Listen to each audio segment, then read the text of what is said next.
P.K. Kunhalu എന്ന Bahadur 10ാം class പരീക്ഷയിൽ first class നേടുകയും കോഴിക്കോട് ഫറൂഖ് കോളേജിൽ ഇന്റർമീഡിയറ്റിന് ചേരുകയും ചെയ്തു. സാമ്പത്തിക പ്രശ്നങ്ങൾ നിരന്തരം വേട്ടയാടിക്കൊണ്ടിരുന്നതിനാൽ പഠനം തുടരാൻ അദ്ദേഹത്തിന് കഴിഞ്ഞില്ല.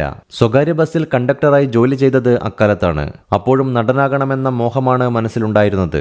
അന്ന് ജില്ലാ കളക്ടറായിരുന്ന അബ്ദുള്ള കുഞ്ഞാലുവിന്റെ അടുത്ത ബന്ധുവായിരുന്നു. അന്നത്തെ ഡെപ്യൂട്ടി കളക്ടറായിരുന്ന ഓമന കുഞ്ഞമ്മയുടെ സഹോദരനായിരുന്നു പ്രശസ്ത നടനായിരുന്ന തിക്കുറിശ്ശി സുകുമാരൻ നായർ. അങ്ങനെ ഓമന കുഞ്ഞമ്മ കുഞ്ഞാലുവിനെ തിക്കുറിശ്ശിക്ക് പരിചയപ്പെടുത്തി കൊടുക്കുകയും തിക്കുറിശ്ശി കുഞ്ഞാലുവിനെ സിനിമയിലേക്ക് കൊണ്ടുവരികയും ചെയ്തു. തിക്കുറിശ്ശിയാണ് കുഞ്ഞാലു എന്ന പേര് മാറ്റി ബഹദൂർ എന്നാക്കിയത്. പൊട്ടിച്ചിരിയോടൊപ്പം കണ്ണീരിന്റെ നനവുള്ള ഒട്ടനവധി കഥാപാത്രങ്ങളാണ് ബഹദൂർ പ്രേക്ഷകന് സമ്മാനിച്ചത്.